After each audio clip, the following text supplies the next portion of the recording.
Difference between Hicksian and Slutsky compensation. तो Slutsky क्या कहता है और हेक्सियन क्या कहता था, ये फ़र्क मैं जैसे अभी करवाऊँगी तभी आपको बताऊँगी, ठीक है।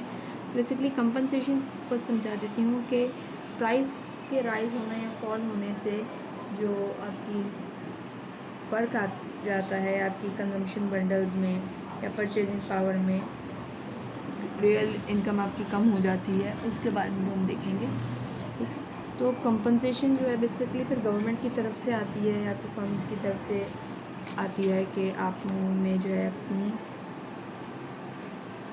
फॉर एग्जांपल यूटिलिटी 1 नाम दे रही हूँ मैं इसको फ़िलहाल, ठीक है। एंड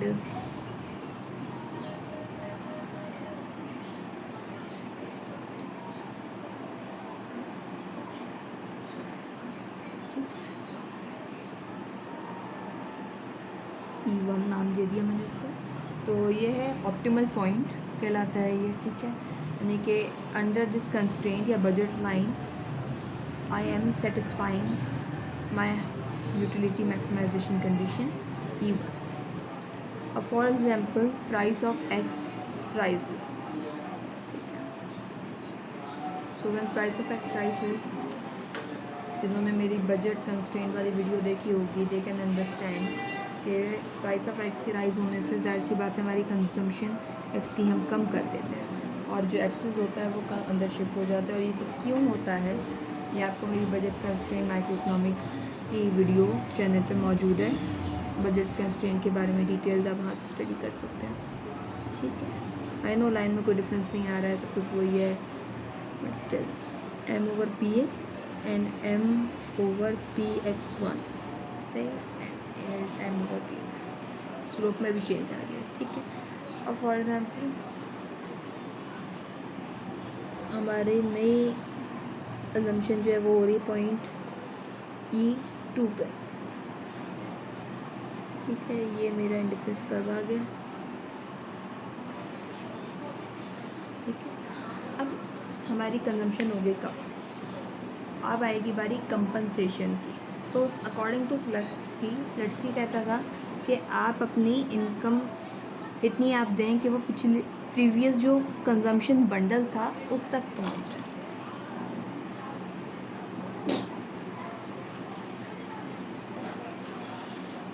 ठीक है। यानी कि इस लाइन को इतना पैरेलल आगे शिफ्ट करें कि वो पिछले कंजम्पशन के पॉइंट पे आ जाए, ठीक है। यानी कि प्राइस रेशियो ये है एट दिस न्यू प्राइसेस आपने इनकम को बढ़ाना है, तो ये कहता था स्लट्सकी। मैंने स्लट्सकी की लाइन के मुताबिक जो है अपनी लाइन को सीधा यहाँ पे शिफ्ट कर दिया, ठीक है। हम देख रहे हैं ये इंडिफरेंस कर्व से आगे बढ़ रही है, ठीक है। तो जब हम देखेंगे, अच्छा अब देखें यहाँ पे तो कोई भी नहीं अब कंजम्पशन करेगा, मगर ये वाला पार्ट जो है नई वाली इनकम का M2 का, मैं इसको यहाँ पे M2 लिख देती हूँ, ठीक है। तो M2 पे जो ये वाला पार्ट है ये पिछली वाली दोनों इनकम से बाहर है, यानी कि ये हायर यूटिलिटी पे जा सकता है। तो फॉर एग्जांपल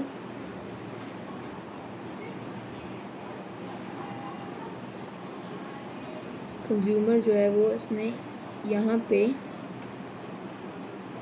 E3 यानी कि उसने अपनी कंजम्पशन का पॉइंट E1 से E3 पे शिफ्ट कर दिया आफ्टर कंपनसेशन। ये मैं आपको स्लट्सकी का बता रही हूँ,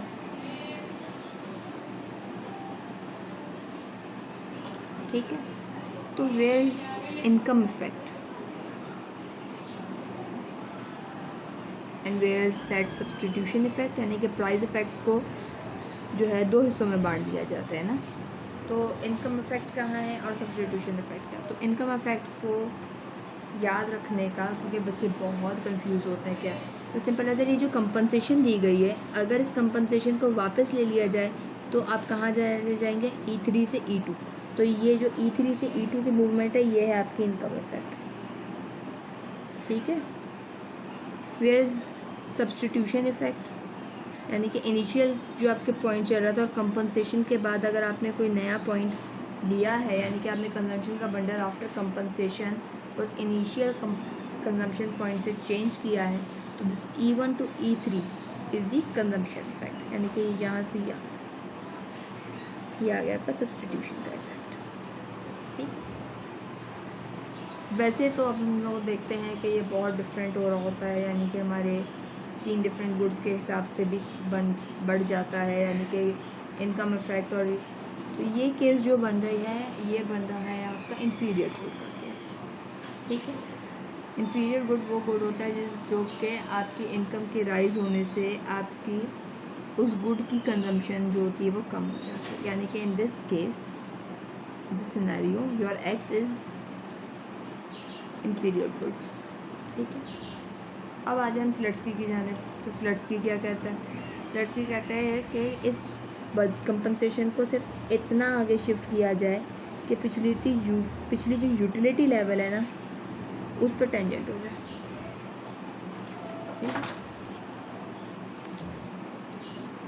ये स्लट्सकी के बाद जो है एक्शियन साहब आए थे मार्केट के अंदर। ठीक है,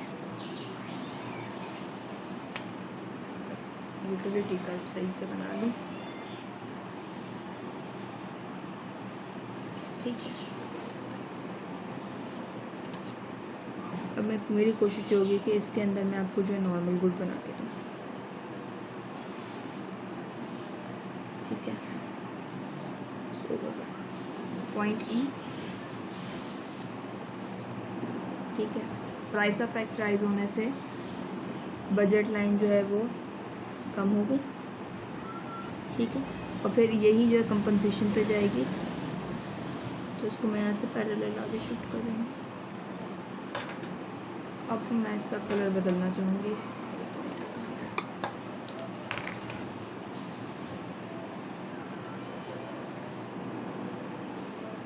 पॉइंट E3 ये बनेगा। ठीक है, E1 to E3 होता है आपका सब्सटीट्यूशन इफेक्ट,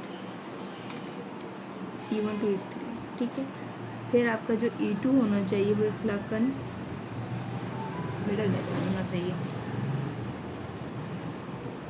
ये तो हो गया आपका E3 से, ये हो गया आपके पास सब्सटीट्यूशन इफेक्ट। ठीक है, तो E2 फिर आपका यहाँ कहीं बनना चाहिए to give it that normal good effect. ये आपका E3 से E2 है यहाँ पे इनकम इफेक्ट। ठीक है जी, एक्शियन बेसिकली कहता है कि पिछली यूटिलिटी लेवल जो आपको बिल्कुल इनिशियल कंजम्पशन पॉइंट पे यूटिलिटी लेवल था, आपने उस पर जो है उसको मेंटेन करने की कोशिश करनी है कंजम्पशन बंडल को। तो देखिए, अगर मैं यहाँ से ये वाला था ना जो बजट लाइन मैंने कंपनसेशन की बनाई है, अगर मैं इसको इस वाले पे लाऊँ तो इनकम मुझे ज़्यादा देनी पड़ेगी। ठीक है, यानी फ़र्क तो थोड़ा सा बनता है, मगर ये तो किसी एक का है ना, बाकी भी तो कितने लोग होंगे जिनको कंपनसेट करना होता है। थोड़ा है ना, कतरा कतरा करके समंदर बन जाता है, ये वो वाला सीन। ठीक है, तो वही करती हूँ एक्शियन ऑफ स्लट्सकी आपको समझ में आ गया। नहीं आया होगा तो आप लोग ज़रूर पूछेंगे।